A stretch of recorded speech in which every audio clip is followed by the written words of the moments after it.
Well, hello and welcome. Thank you so much for joining us at this virtual college exploration for all Ohio students presentation. Before we get started, I do want to provide a few reminders. If you have questions during the presentation, go ahead and use the Q&A button so you can ask those questions anonymously. Your camera and microphone are turned off. So if you do want to communicate with the presenters, please use that Q&A button. If you want to sign up for additional sessions, feel free to go to the OACAC website and check out the offerings. And this, along with all the other sessions, will have a recording that will be available for you to use and watch at a later date. So I'll turn it over to Capital University. Thank you. Thank you. Welcome, everyone. My name is Keith Gaskin. I am one of the admission counselors here at Capital University. Very happy that you were able to join us for this afternoon. We also have one of our student interns with us today, so I'll allow Lexi to quickly introduce herself and then we can jump right in. Hi, I'm Lexi Cruz. I'm an admission counseling intern in the admission office, but I'm also a senior at Capital, majoring in marketing and minoring in psychology. Awesome. Thanks, Lexi. All right, let me go ahead and throw this presentation up really quickly and see if you all can see this. All right, please let me know if you cannot. Like you may be familiar with webinars. I can't see you during this portion. So please, again, just let me know if you can't see me. As I said, my name's Keith. I'm one of the admission counselors here at Capital. We're going to go ahead and just kind of jump right in. Lexi and I are going to alternate kind of slides and also hopefully provide you a good perspective of what it's like to be a student. So first and foremost, I like to start with the basics. For those who aren't familiar, Capital is a small private four-year institution located in Bexley, Ohio. You may never have heard of Bexley, that's okay. In all truth, we are pretty much right in Columbus. Bexley is its own little city, but again, technicalities. So it's about a 15-minute drive from downtown. And that location is a huge component of who we are as an institution. Not only does it provide us the opportunity to provide our own students with lots of hands-on experiences, but having a diverse metropolitan area nearby really allows students to make the college experience what they want. I tell students all the time, we are a small school next to a big city. So when you're on campus, it feels very residential. There's lots of green spaces, not too loud and crazy, what you might expect of a city. But at the same time, as I said before, it's only a 10 to 15 minute car ride straight down Main Street. And you are in one of the fastest growing cities in the country and one that is already one of the largest in the country. So that has lots of perks that come with it. But truly that doesn't, again, encapsulate all of Capital. One of the other really key components of how we approach education is from a development perspective. We understand that students have many different parts to who they are that comprise not only who they are when they come to the university, but where they want to be after they graduate. And so we're very purpose oriented. We want students to be able to have experiences at school that allow them to explore those exact same things. So maybe it's a club or student organization, which Lexi, if I would have known that in 80 degrees, I'm sorry, can somebody please mute themselves? I apologize.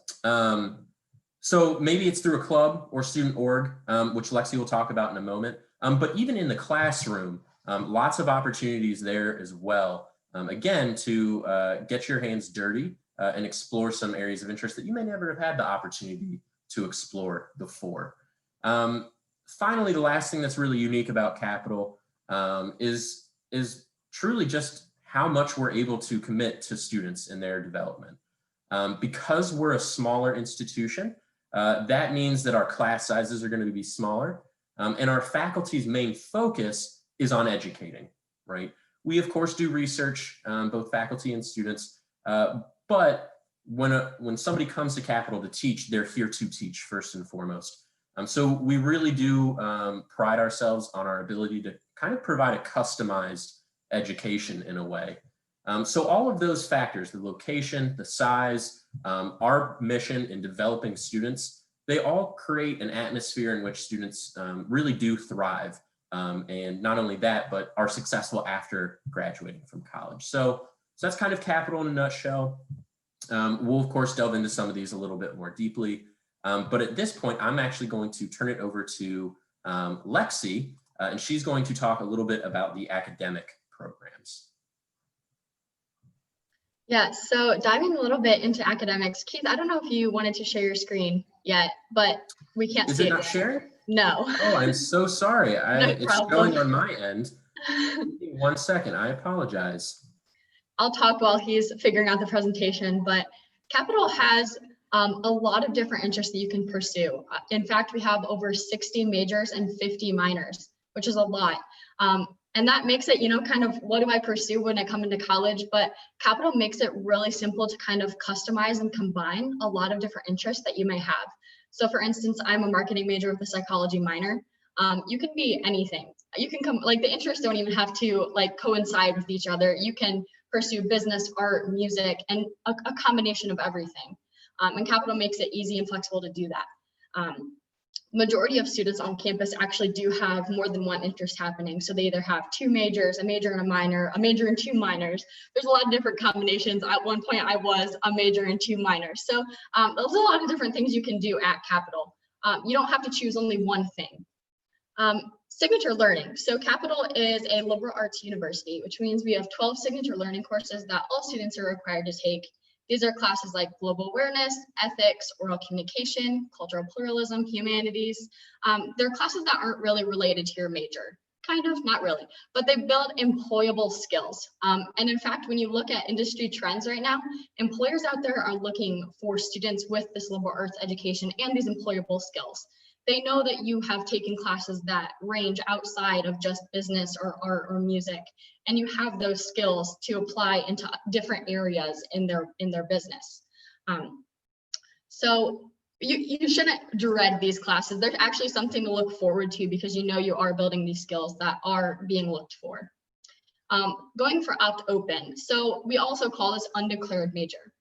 You guys are seniors in high school, you're 18 years old, you probably may have an idea of what you want to do, but maybe you don't. So Capital has this thing called an undeclared major or opt-open. You can come into Capital and you don't necessarily have to choose a major right away.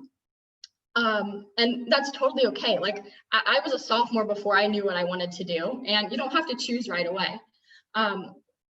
So we have this counselor, Eric Anderson, that's in our career development that actually works with these students that come in undeclared. And you have a meeting with him and you may say, hey, I like business, but I also like art. How can I combine these or what should I do? And he really works with you to combine these interests and put you on the path into the right major or combining those minors to get you where you want to be in that end result and get you that job, that goal job that you want in the end. So that's very interesting. And then moving to the student to faculty ratio. So our student faculty ratio is 12:1. It's even smaller with nursing at 8:1. So Keith kind of touched on, we have a customizable education at Capital, and that's very true.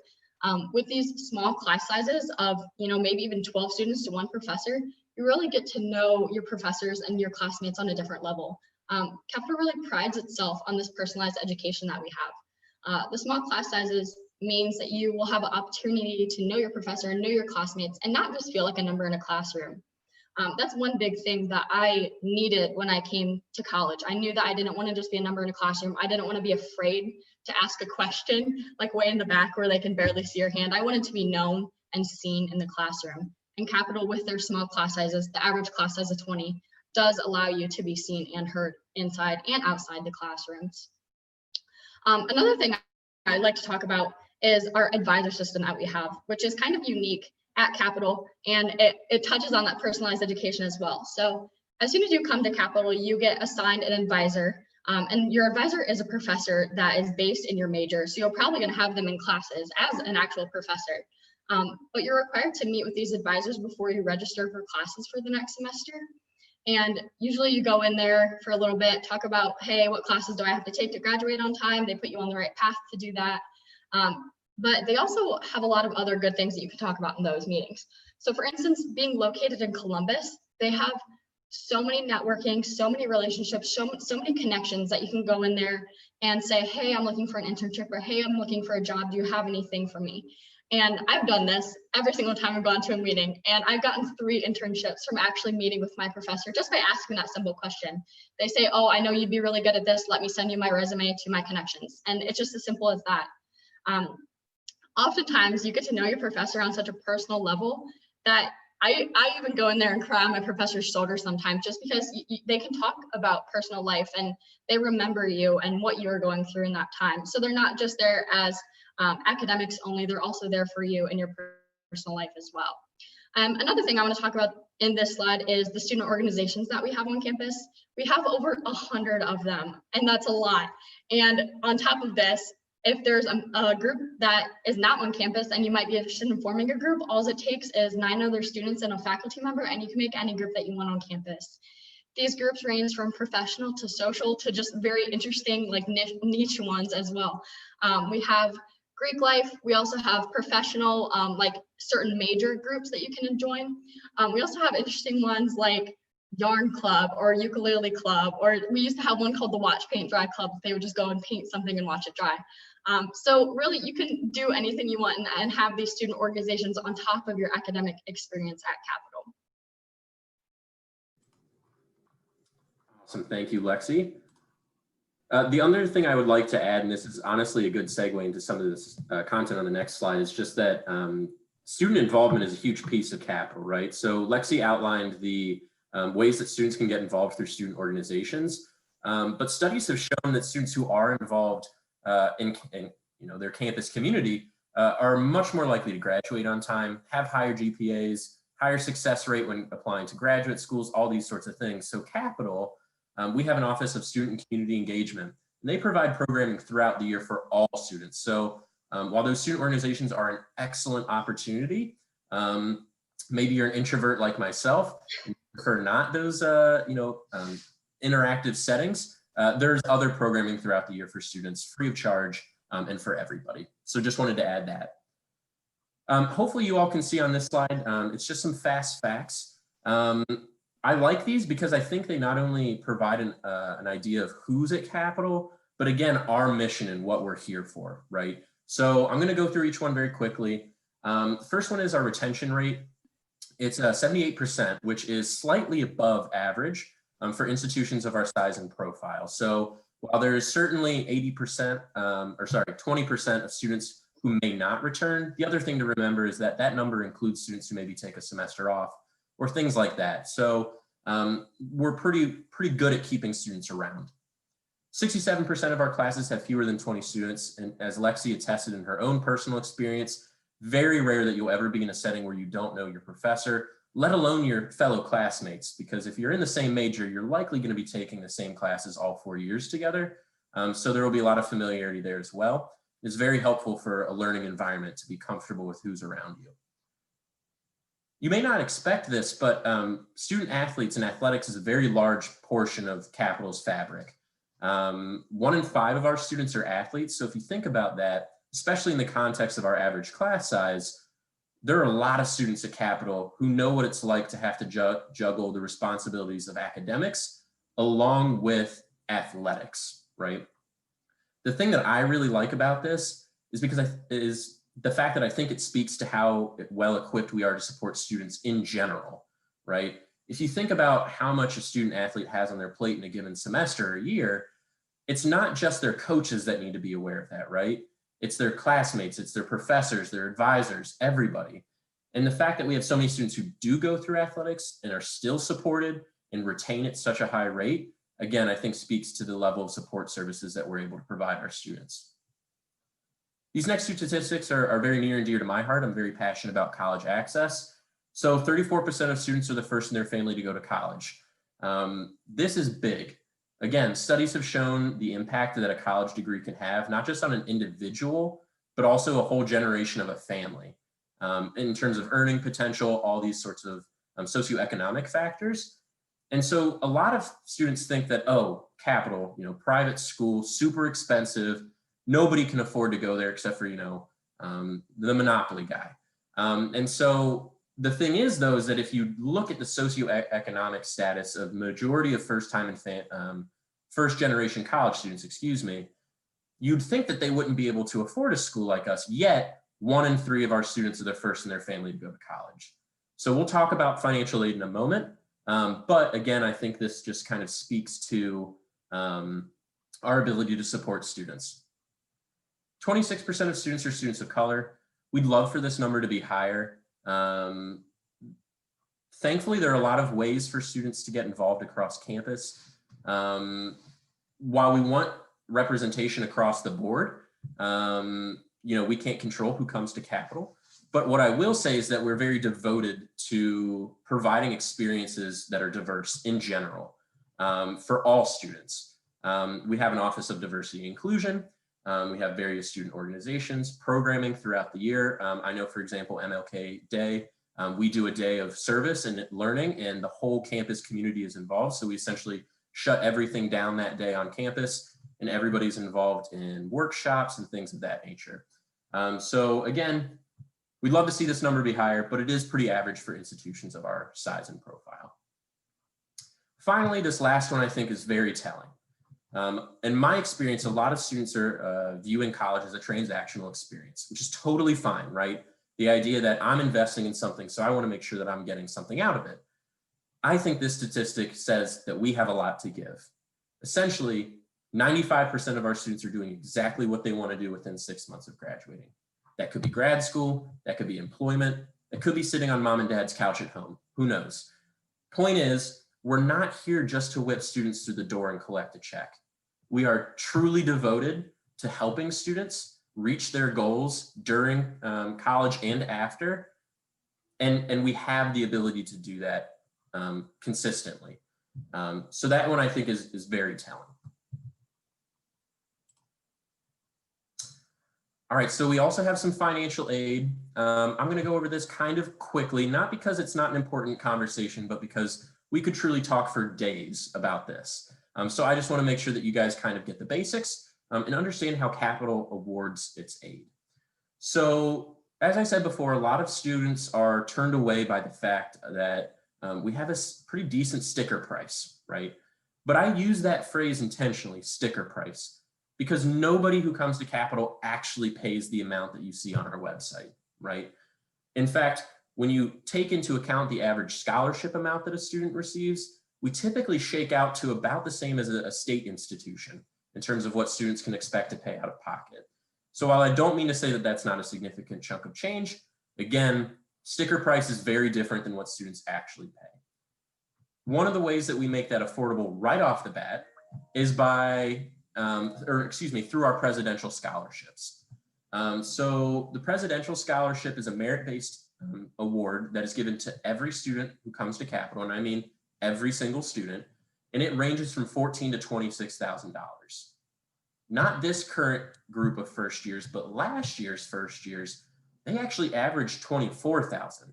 So we tend to award on the higher end of that scale. And again, I think that's a testament to sticker price versus what you actually pay. We have a number of other scholarships below. Not quite sure why Good Guarantee isn't indented, but anyways, I'm not going to go over each and every one of these in detail. Again, it would take way too long. There are two that I would like to quickly highlight, however. So first and foremost, I did mention the Good Guarantee. This is a very unique opportunity that we provide students at Capitol. Essentially what it says is, for any student whose parent or guardian works in public sector, nonprofit, a service-based industry, so think teacher, doctor, nurse, something like that, those students are guaranteed to never have to pay more than half of tuition, right? So that's our way of kind of giving back to those who already give back to the community. The one thing about this scholarship is that it is unfortunately not stackable. So essentially what it says is that if the amount of merit aid that you receive from Capitol already exceeds half the cost of tuition, you've met the Good Guarantee. The nice thing is either way, you're going to get the better deal. So either you don't meet half tuition and we're going to bump you up to that, or you already exceed half tuition. You're still getting the better deal. Last one I'd like to quickly touch on is our Distinguished Scholarship Competition. This is a full tuition scholarship competition. We actually have a recipient with us, with Lexi, so she might be able to speak to that later. But it's full tuition. It does require students to meet certain criteria in order to be eligible. In a normal world, it requires test scores. But we've gone test optional this year, which I will cover in a moment. And the one thing about that is we are only requiring GPAs this year because of that test optional policy. So there are 2 scholarships that fall under this umbrella. The first is CAP Scholars, that's for our students of color. This year that only requires a 3.5. The second scholarship is Collegiate Fellowship, and this year that only requires a 3.75. All you have to do in order to be eligible is apply by December 1st. That's all you have to do. If you meet those requirements, you will automatically be invited to the event. We're still working out the logistics for that this year. As you can expect, it will be virtual. And so we will get that information to you as soon as we possibly can, but just apply by December 1st. So that's financial aid from Capital. Last piece that I'll add to this is just the FAFSA. So please make sure that you fill out your FAFSA. If you're not familiar with it, it stands for Free Application for Federal Student Aid. The key word to hang on there is application. It's not a scholarship, it's not a loan, it's nothing. You're just applying to see what you're eligible for. And the reason it's important for Capital is it could make you eligible for extra money from us, what we call need-based aid. So 1, you're not locked into anything, and 2, you get some extra financial aid. So I encourage all students to fill that out. It opened October 1st. We don't really have a deadline for that, but the sooner the better. But that's all I have in terms of financial aid.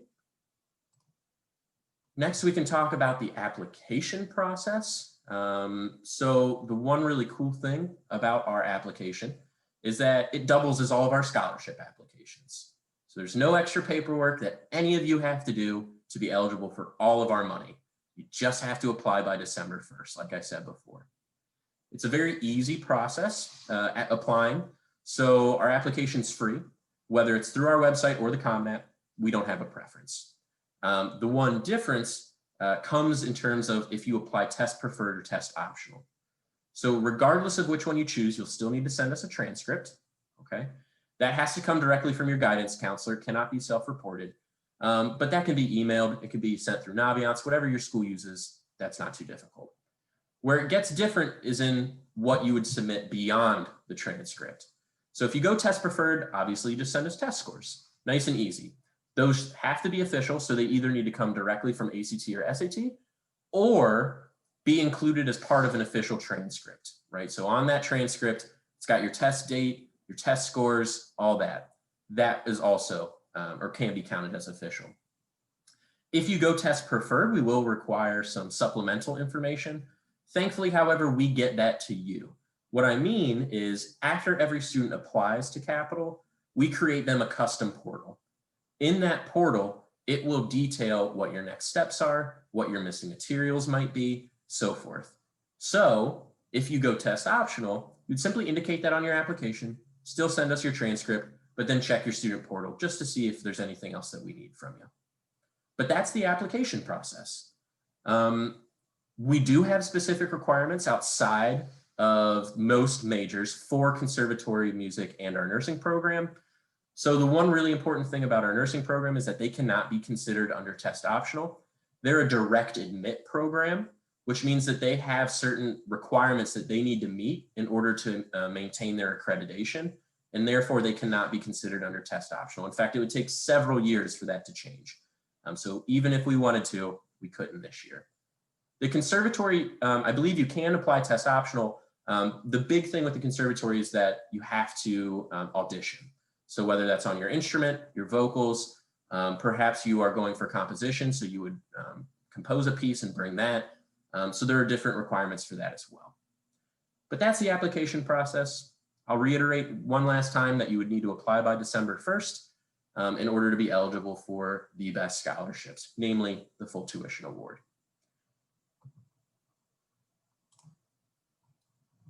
So that's about it. If you haven't applied, please do so already. Or if you haven't already, please do so.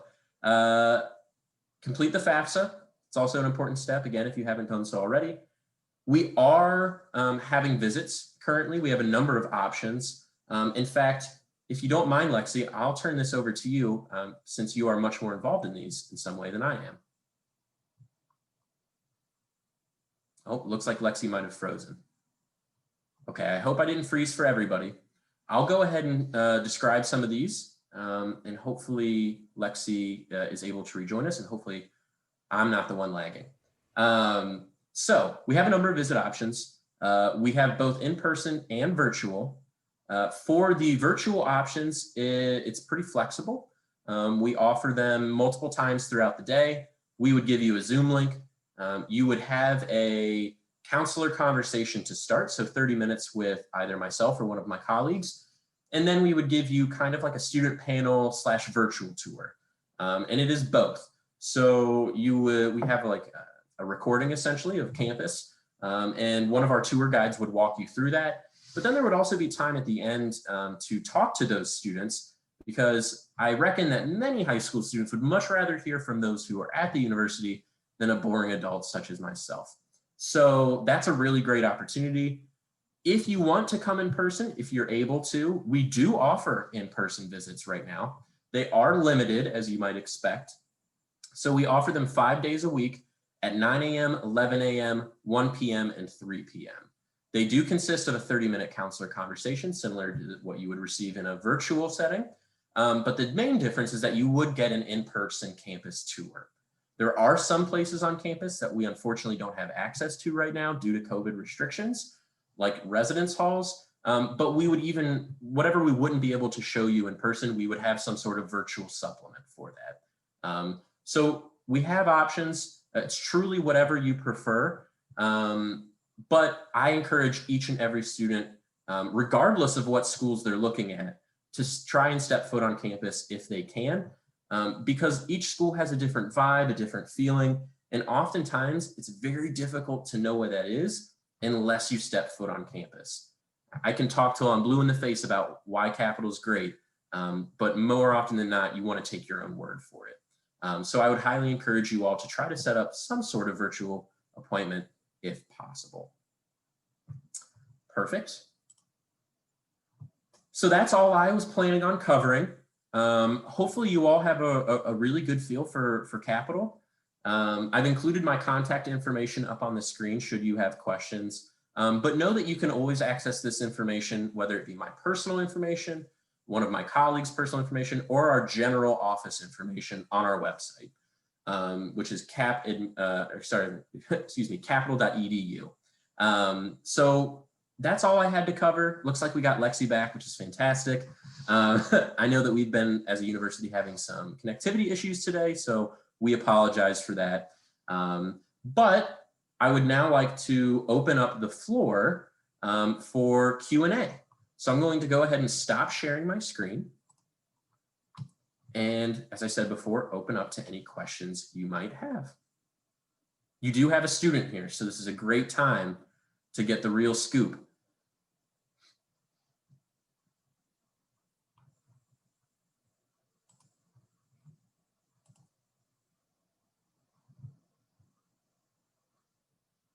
Okay. It doesn't seem that we have any questions, which is fine, perfectly fine. I don't think there's anything else that we would want to add or cover. So I think this is it. Great. Thank you so much. I apologize for not muting earlier. Oh my gosh, it was my lunchtime. I was going to. It's totally fine. I feel so bad, but wonderful. Thank you so much for sharing this information. I'm going to go ahead and share just some reminders for those that are participating, that when you close out of this window, you will get a 4-question survey that will appear. So we encourage you to fill that out. Also, feel free to sign up for additional sessions through the OACAC website. And this, along with others, will be available for you to view at your leisure as you're exploring your college options. So thank you for joining with us today, and good luck with that college search. Thanks, Keith and Lexi. Thank you so much. Have a good one, everyone.